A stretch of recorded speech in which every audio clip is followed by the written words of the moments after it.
Let's do it. Do it. You say hi because I'm going to end it now. Go. Hi, everybody. Just letting everybody in. I won't mute them yet. Do you want them to say? If you want to say hello in the chat, please do so. We're letting note takers in. Yeah. Mm-hmm.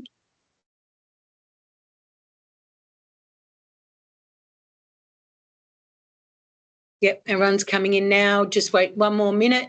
Let everybody through.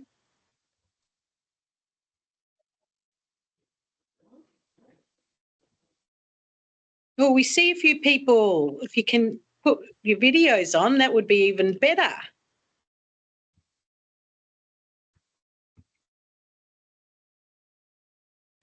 Excellent. Hi, Adrian. Hey, afternoon. How are we? Yeah, good. How are you? Good, thank you. Excellent. A few more people jumping on. Mm-hmm. Mute people. How many people? 20. Right.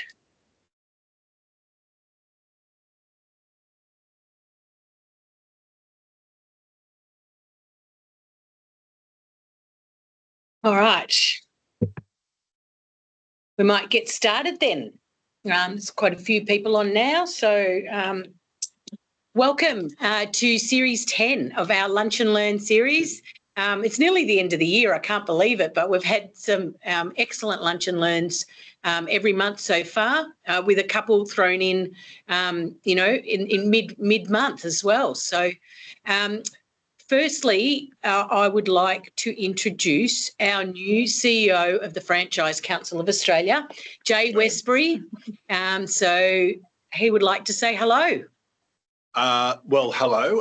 Thank you very much, Helen. Thanks for the opportunity, everyone, just to gate crash what I'm sure is going to be a very interesting session with Jan. And thank you, Jan, for your time and for joining this Lunch and Learn. I'm obviously brand new. I think I'm about a week and a few days in, getting to know many people, getting to be as many things as I can possibly be at, and obviously an opportunity for people to put a face to the name. We've got lots and lots of exciting things that are coming up through the course of the end of the year, with some of the state chapter Christmas parties and some of the state chapter opportunities are going to be on. And then we do have a really huge year planned for next year, which is going to be super exciting. So thanks very much for everybody for engaging in this webinar, and obviously for your continued support of the FCA. We have got an AGM coming up on in the middle of November, and so that should set the scene for our course forward. I'm an industry association person who's been a fringe dweller to the franchise space in the travel, tourism, hospitality and hotel sector, all sectors that have got, in fact, some of them quite deep franchising roots.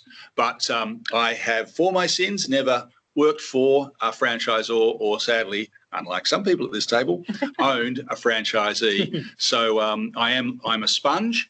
I'm looking forward to getting to know as many people as I can, as quickly as I can, and getting my head around some of the challenging issues that are facing the sector. So, look, really want to say thanks very much, Helen, for the opportunity just to gate crash. I don't want to take up too much of the time. I've seen a little bit of the snippet of what Jan's got to talk about. So brace yourselves. I think you're in for a great ride. I'm sure it's going to be lots of fun, and I wish you a great Lunch and Learn.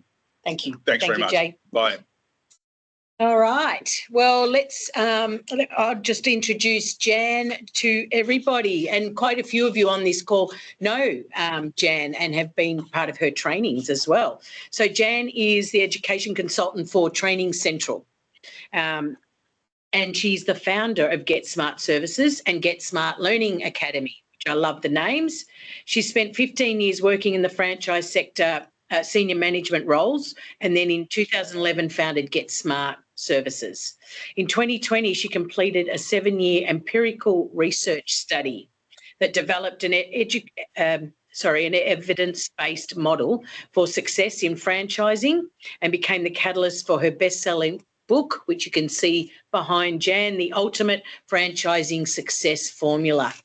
And I'm very excited that we're going to get a snippet of what's in that book today. So over to you, Jan. Thank you. Thanks very much for that. Yeah, look, I've been really lucky that over the last 25 years or so, I've had the opportunity to work with a lot of different franchise brands. And something that we all seem to agree on is that franchising can be very challenging indeed. You can't just tell franchisees what to do and expect them to do it. But we introduce awesome initiatives that are going to help them thrive and grow. And many just don't seem to get it. They resist change. They keep doing what they've always done. I might have the next slide, actually, Georgia. Thanks. So there's times when I felt literally like pulling out my hair when we didn't always get the enthusiastic buy-in and engagement, and more importantly, action from some of the, truly great initiatives that we were trying to introduce. And amazingly, the most successful franchisees seem to always be the first to embrace new initiatives. And it's the ones that seem to need it the most, that are struggling, that don't engage. So why is that? That it just became just sort of a really irritating question. Because the simple fact is that if we can't get franchisee buy-in and engagement and action from the programs and initiatives that we want to implement, it's going to slow us down. It's going to hold back success. So eventually this became so frustrated. I sometimes call it an itch that just had to be scratched. And that was sort of what started me off on this research journey to try and find some answers. I've just got a little chat question there for you. If you wouldn't mind just popping into chat, rating your satisfaction with the degree of buy-in and engagement and action that you get with your programs and initiatives. Just rate yourself on a 1 to 10, because I'll be sort of interested to see if we could share that information. Might just pop onto the next slide here as well. I think to give the success formula the credit that it deserves, I need to spend a minute or two just explaining the research process. It started with a research question, which was what factors prevent franchisee buy-in, engagement and action with franchisor programs and initiatives. I think I pretty much set that up in the last slide. So that was a research question. It took 7 years before we came up with the with the model that I guess gives some of those answers. But the first stage involves studying literally hundreds of empirical research studies on the complex topic of success in franchising. And then from that kind of revealed some common issues that potentially could impact franchisee buy-in. But that had to be tested. So that was then tested out in the real world, and that involved 257 interviews with a lot of different people, different franchising roles, franchisees, franchisors, suppliers, a couple of organizational psychologists that specialize in franchising, a wide range of people, many different franchise brands. So, and what came from that was that sort of narrowed it all down, and we got a model from that was then tested in 6 in-depth case studies. So as I say, all of that took 7 years. It went through a rigorous peer review process. It was I was supervising professors in 3 different universities, 1 in the US and 2 here in Australia. And the research is actually held in really high regard in academic circles. So there are 3 published academic journals and a chapter in an academic book and I actually got invited to present on 3 consecutive years at the International Society of Franchising to present on findings from the research, which was fantastic because the first was in Atlanta, Georgia. The next one was in Quito in Ecuador, and the third one was in Vienna. So I got to see some places that I hadn't previously visited in the world. So that was a bit of a bonus. But the results of all of that was a really powerful model for success in franchising that I wish I had known about when I started out my franchising career 25 years ago. So I decided this was too good to just remain buried in academia land. So that's why I wrote the book. That's why I developed the e-learning and coaching program, because I just want to get this model for success out there, because it just makes things so much easier. If you've got a formula to follow, you've got a model to follow. So that was the research. Jan, yeah. Jan, I'll just quickly jump in. Very, very interesting so far. You've got a 6, a 7 and 2 8s out of 10. Excellent. So we've got reasonable engagement, but no 10s. So we're all struggling to a certain extent with that. Fantastic. Thank you. I'll go to the next slide actually as well. That's so what I want to cover here are the 12 silent killers of franchising, which are what I call the common issues that I just spoke about, the common issues that prevent buy-in and engagement and action that tend to lurk around to some extent or another in most franchise systems. They will then look at the 5 success formula elements that, if you like, are the antidote to those silent killers. And the real difference between the very successful franchise groups involved in the study and the less successful or those in the lower performing range was their ability to identify and control and to some extent prevent those silent killers from holding back success and causing harm. So the model is actually what they did to do that, if that if that makes sense, how they were able to do that. And then finally we'll look at setting priorities to help you get going and get your economic engine cogs turning. And then finally I'll just briefly share with you that you can earn CFE points by putting the success formula into action. So those of you that are involved in the CFE program might want to consider that. I'll have the next slide. Thanks. So Jim Collins, in his book Good to Great, I'm sure a lot of people have read that, he found that the great organizations, they founded their business strategy and decision making on 3 concepts. And that was, first of all, what they could be best in the world at, what drives their economic engine, and what they can be deeply passionate about. And in franchising, I just so firmly believe that our number 1 critical success factor, what we can be passionate about, what drives our economic engine, is our ability to develop and replicate thriving, wealthy, successful franchisees. That's what franchising is all about. That's what we can become passionate about. That's what drives our economic engine.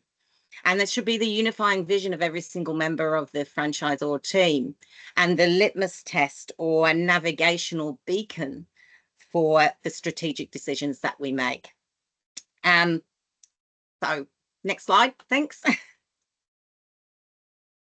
So I've just got a bit of a chat activity going on now as I go through the silent killers. So there's 12 silent killers that I'm going to explain to you. If any of those resonate in any way, you think that you might have experienced them, you just put silent killer number 3 or whatever in chat, so that we can again just sort of see how things are panning out. All right, I'll have the next slide and we'll have a look at, oh, that was supposed to be one at a time. What happened to our animations? That's a bit strange. It worked when we went through practice. So sorry if there's so much busyness now on a slide, because I did intend those to come through one at a time. So silent killer number 1 is having a weak or wrong unifying vision. So examples of that might be things like, we want to expand into new regions, or we want to expand overseas, or we want to become more corporate, or shareholder return on investment, or founder wealth. Those are all good goals, but they're not they're not what should be a unifying vision. Blockbuster were a huge brand back in the 1990s. I'm sure many of us remember them. In as early as 1991, they actually identified the need to invest in new technology to future-proof their business. And instead of doing that, the CEO at the time sold out, took his bucks and left it to flounder. And of course, we all know that they went bankrupt in 2012. So, you know, that's an example of not a bad unifying vision that, you know, that led to, in the end, to bankruptcy in that particular case. So royalties and franchise fees are all things that drive our economic engine, sometimes supplies and real estate as well. So the franchisor's success depends completely on the success of the franchisee. If we look at number 2, I'm saying there no appetite for crude oil exploration and refinement. So economic engines need fuel.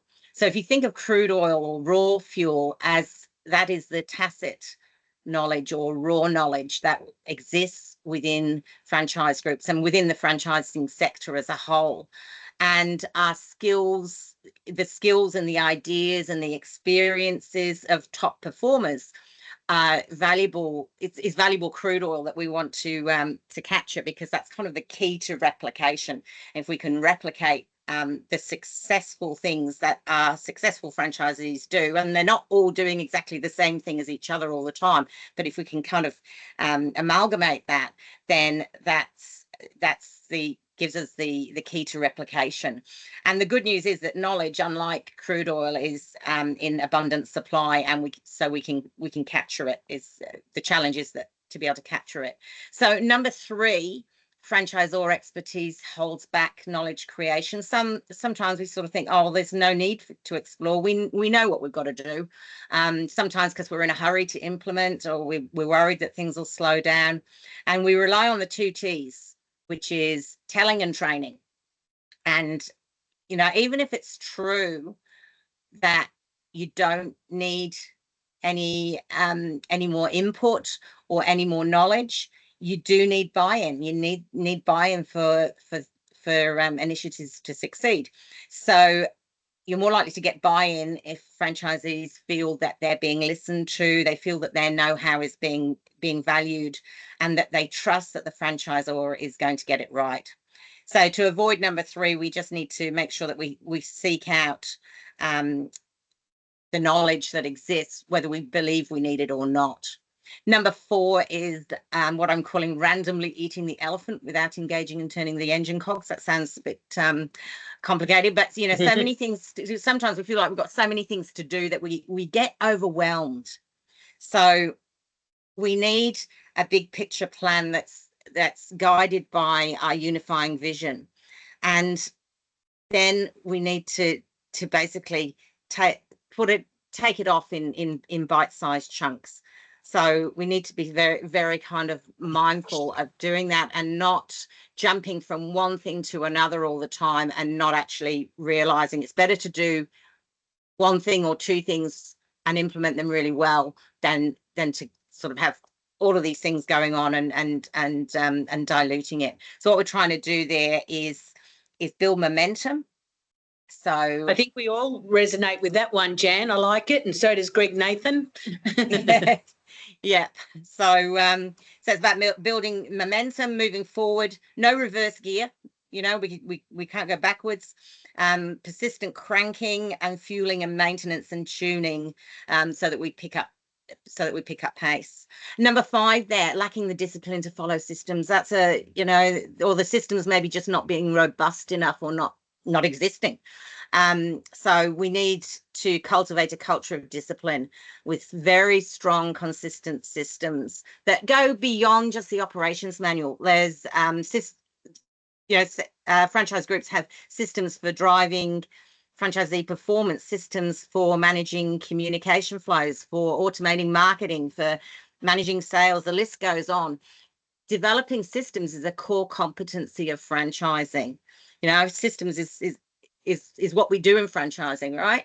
So that's something we need to be mindful of. Then we go on to number 6, not understanding the unique interdependent nature of franchising. That you sometimes see somebody comes into a role in franchising, they've been very, very successful out in the corporate world, they've had brilliant careers, but then they flounder because they get disillusioned by franchisee disengagement. And it really is it can be quite a steep learning curve. I remember my own learning curve when I when I started out in franchising 25 years ago, you know, just like, why aren't they just doing this?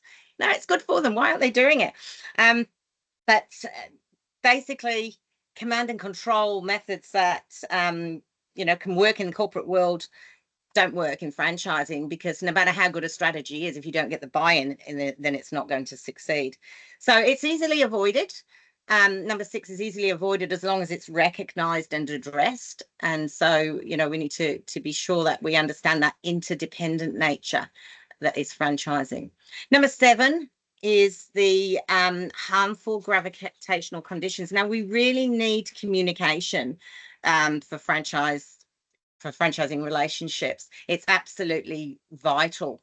And so it's the means to achieving that interdependency and mutual supportiveness and mutual benefit. But we need healthy gravitational conditions for effective communication. So when I talk about gravitational conditions are what holds the franchise network together.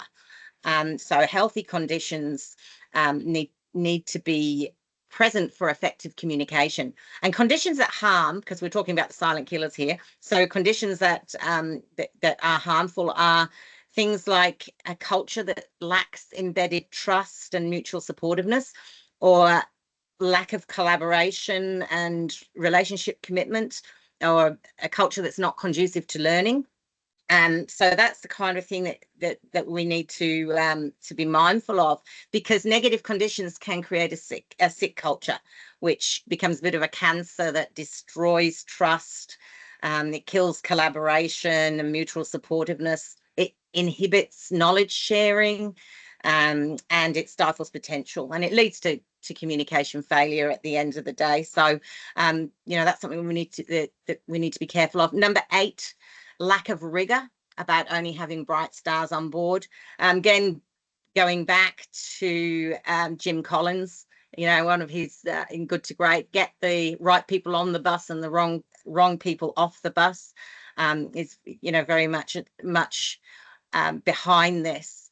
So if number 5 was all about lacking the discipline to follow systems, we need to make sure that we're very good at following the system to make sure that we have the right people involved.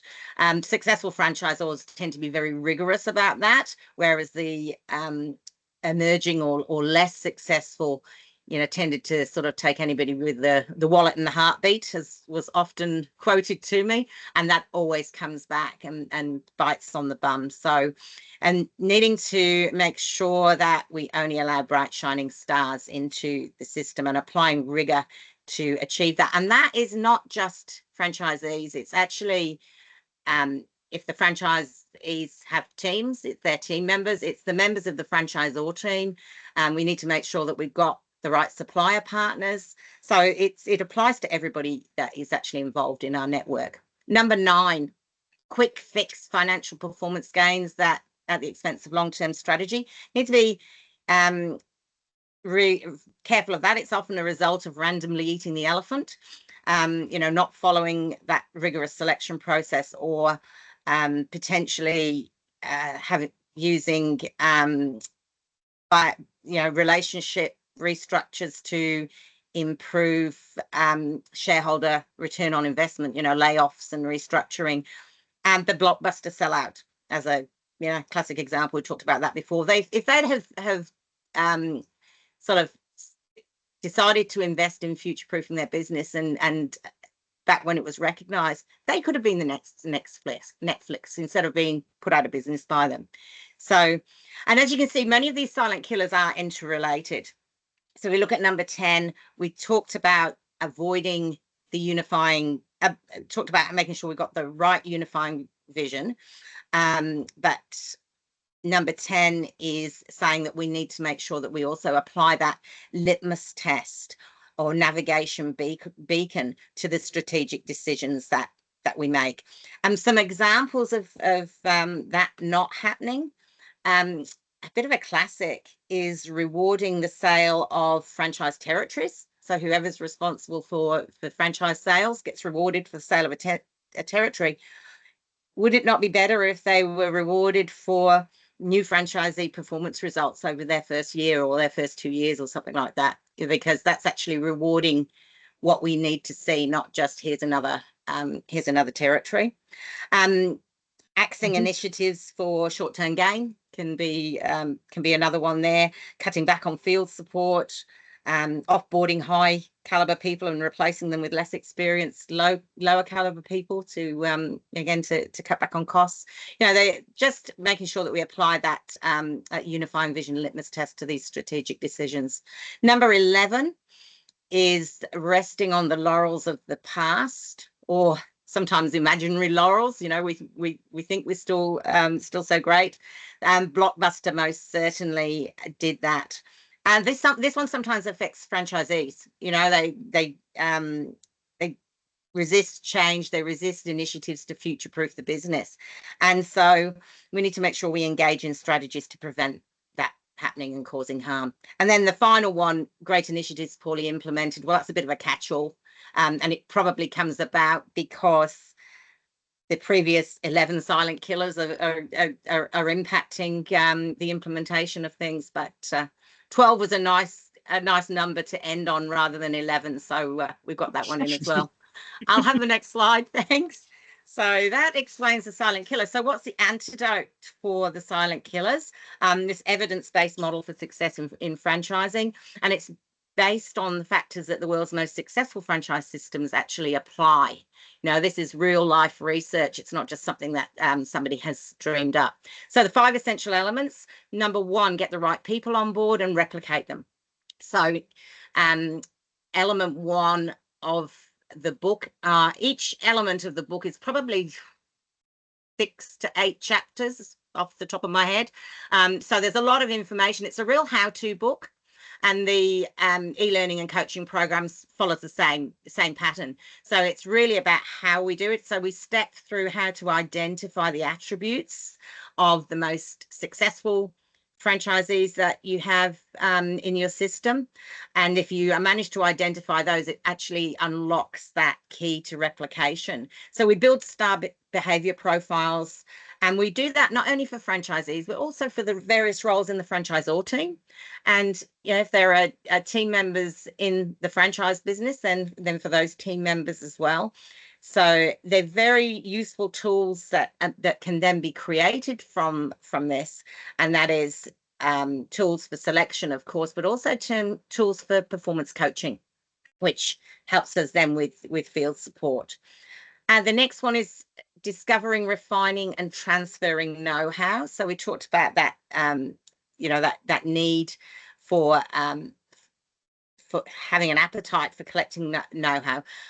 Our knowledge is the only true competitive advantage that we have as a franchisor, and it's the fuel that drives our economic engine. So the capacity of the franchisor to actually gather and refine the knowledge that it exists, and then the ability of the franchisee to learn and turn that into action is critical for sustainability and for competitive advantage.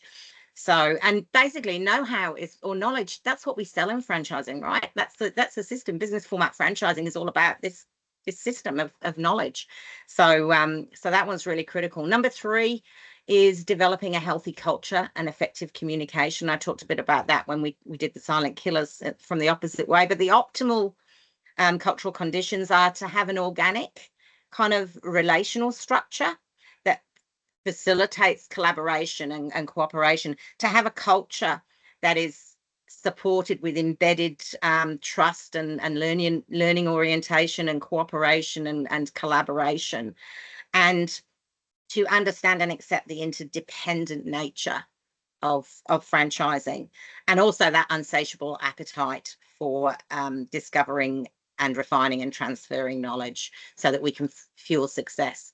So you can see again, they're somewhat interrelated. Number 4 is about the whole field support.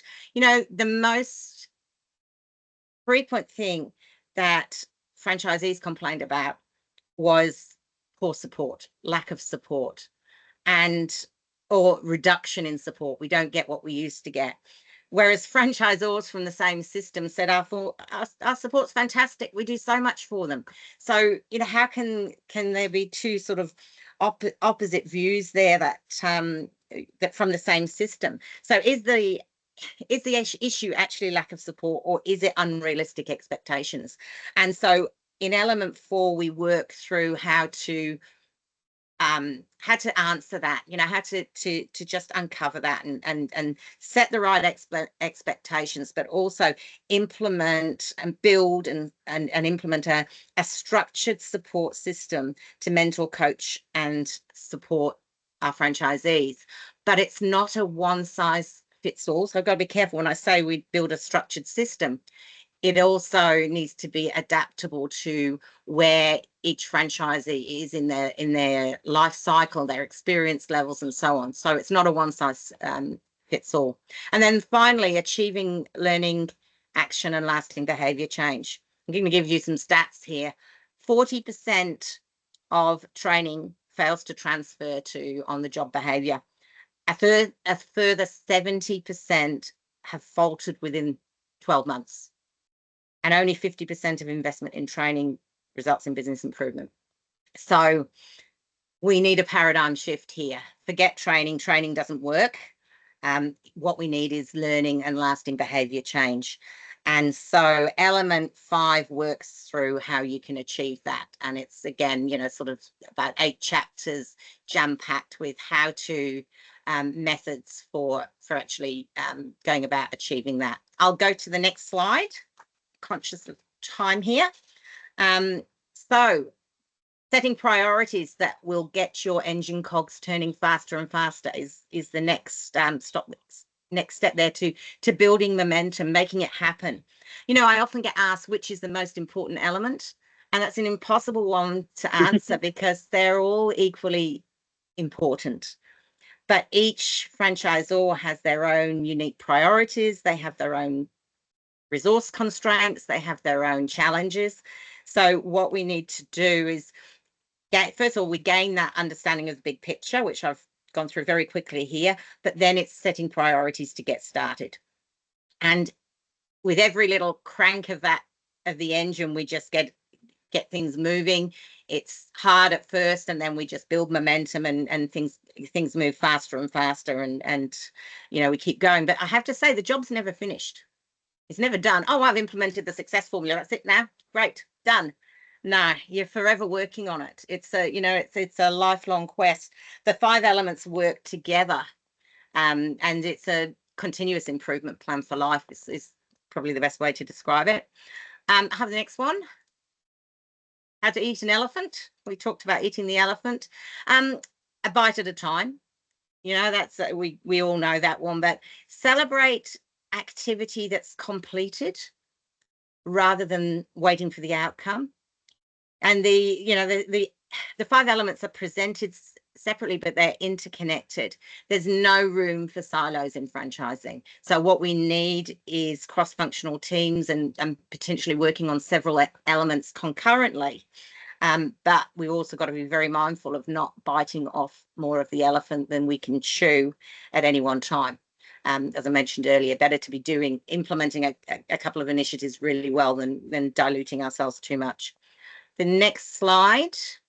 So how we can help with this and help getting those priorities going. There is a learning activities kit. It's not overly daunting. There is a quiz and a results report, and then there's some reflection activities, a little bit of a digging deeper exercise, but nothing that would probably take you more than half an hour to actually go. But get a little bit of a gauge for where you sit with the success formula within your franchise business as it stands at the moment, and then you can book a virtual coffee catch up with me to have a chat about it if you like. I've got a lot of free tools and templates and things like that that I can help if I know what you need to help you get started. So you can access where you can get your kit from. If you just give me your email address and name and whatnot, then that will come that'll automatically come out to you via email straight away, as long as my technology is working the way it's supposed to. Okay, the next slide, where they're just we about. We have a question, Jan. Yes.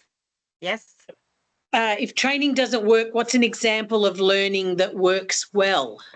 Okay, so the difference between training and learning is training is what I give. As a trainer, I'm presenting to you. That's what I'm doing now.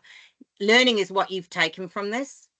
So if you actually take from this session and you've learned something, and look, there's a lot of information to take in only half an hour, but if you've actually learned something from it, but then you take that and you go and get the learning activity kit and you decide that you're going to start and put that into, you know, and start taking some action, even if that's just baby steps, that's an example of learning that works well. So, so yeah, it's all about learning and behavior change and action, I suppose, rather than just let's tick the box and say that we've trained these new franchisees when they've come in. That's job done now. Let's move on. Okay, so I just wanted to talk finally about the Certified Franchise Executive or CFE accreditation program, because it's really exciting that this has sort of going through a bit of a relaunch, would you say, Helen? Anyway, it's getting a lot of attention at the moment, which is fantastic. And it really is what I'd call top tier educational benchmarks that demonstrate commitment to professional development for people in the franchising sector, and demonstrates commitment to leadership in franchising. And it's way more than just a certification. It's actually a symbol. In my, you know, I've never seen so many people who've achieved CFE. They put it on their profiles. They put it after their name. It's something that people are really proud of and really means something in franchising, because it's a symbol of mastering franchise operations and leadership and growth strategies, I guess. So I will say I have put a chat question there. If anybody's involved or interested in becoming involved in that or finding out more about it, that'll be something that Helen and her team would take up. But you know, certainly if it pique some interest, then do. Maybe some of you are already involved in that. You do get CFE points for attending here today. You'll actually get extra points if you do the learning activity. You'll get some bonus points, and I'll be letting Helen and the team know who actually does that. Nice one. So because it's about, to me, it's about action. You know, action is what we want. But yeah, the Franchising Success Formula e-learning and coaching masterclass is an accredited program, and you can earn 1,470 CFE points as you work on your own unique priorities at your own pace, working through the program. Or you can tackle the program in 5 or in 6 separate programs as well, if the whole thing is not what you want. So there's information on that on the FCA website under Training Central as well. So yeah, so just wanted to mention that, and I think we'll go to our next slide, or is that our final slide? I think it probably is. Yep. So any questions? Did we keep reasonably to time? I didn't do too bad. Did I talk too fast? Probably.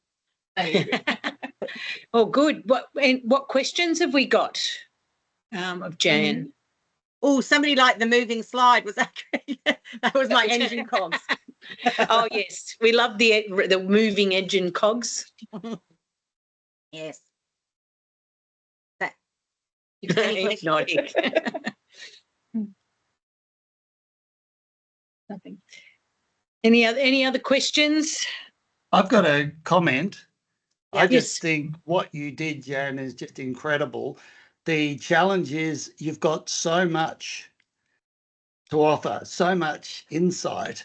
I think we might all be a bit overwhelmed as why we're not getting any questions. Can I come back to that learning thing again? Because franchisors are constantly meeting with franchisees, either in small groups or large groups. Do you have any practical tips when you get a group of franchisees together? The temptation is, the easy way is to put some slides up and just talk at them for half an hour, but it's harder to engage them. So do you have any tips on what you do or what works for you when you get franchisees together, or what you'd recommend?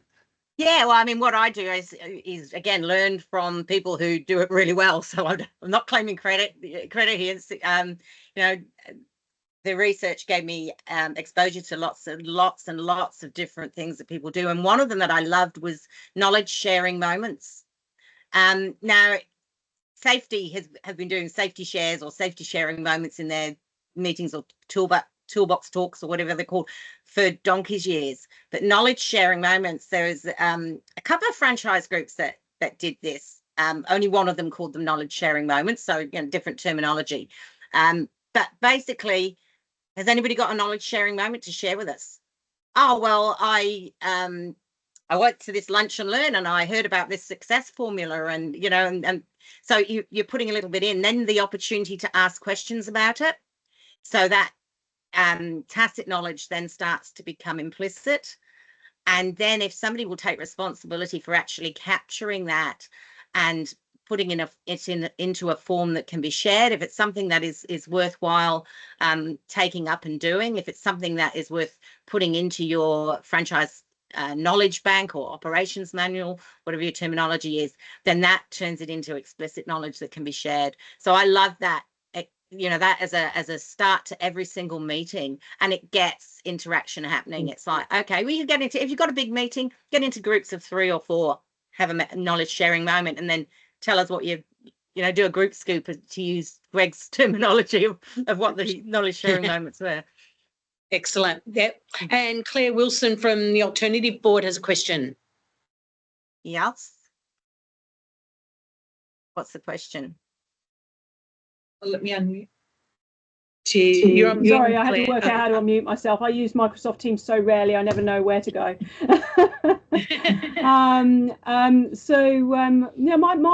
We're actually, this is really interesting, actually very timely.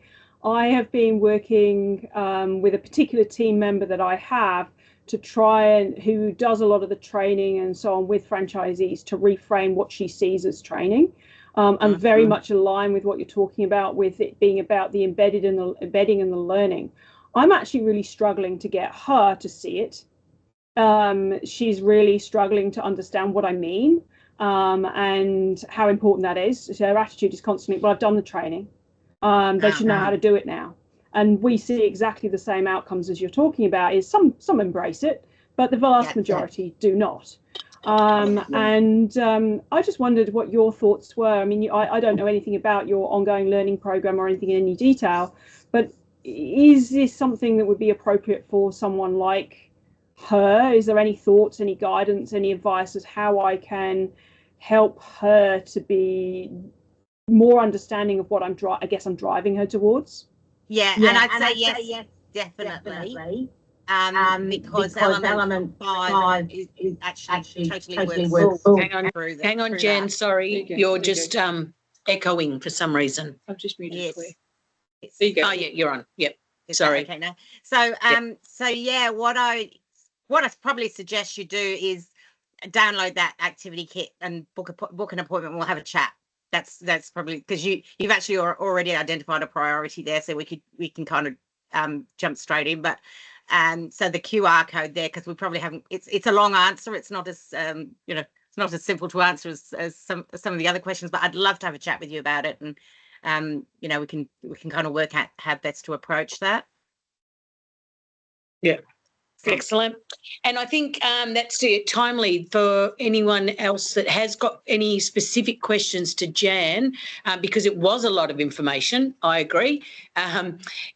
Just quickly grab that QR code and ask those questions, and then just timely what I think. Yep. Yes. Yep, you got the activities kit. Excellent. Well, Jan, thank you so much. That was so much information. I loved celebrating activity that is completed over an outcome. I really, really loved that. So excellent. Okay, well, thank you very much, Jan Timms, Training Central and Get Smart Services for today's webinar, and I can see Kate is on as well. So thank you, Kate, for the Training Central introduction. So next webinar, next Lunch and Learn is coming up Wednesday the 2nd of October, and Amex or American Express is running that. They're going to talk about business insights, increase in the cost of living tools that we can use. So again, this is a exciting topic for that. So thank you very much, Jan, Kate, and everybody on this call, and looking forward to seeing you next Wednesday, the 2nd of October. But next week we do have our mentoring, if anyone's on that. We will see you then. So thank you very much, everybody. Helen, just before we go, there's quite a few things in chat about didn't quite manage to get the QR code, or so can we send that out? George's, George. Oh yes, of course. We'll send. Yeah, I'll there's just send a question. Can we send the QR code to anybody that, of course, when you send out the follow-up email, and then anybody that didn't quite get it, then they've still got the opportunity to. So excellent. All Okay, right. thank you, everyone. Thanks for having me. Bye. Bye.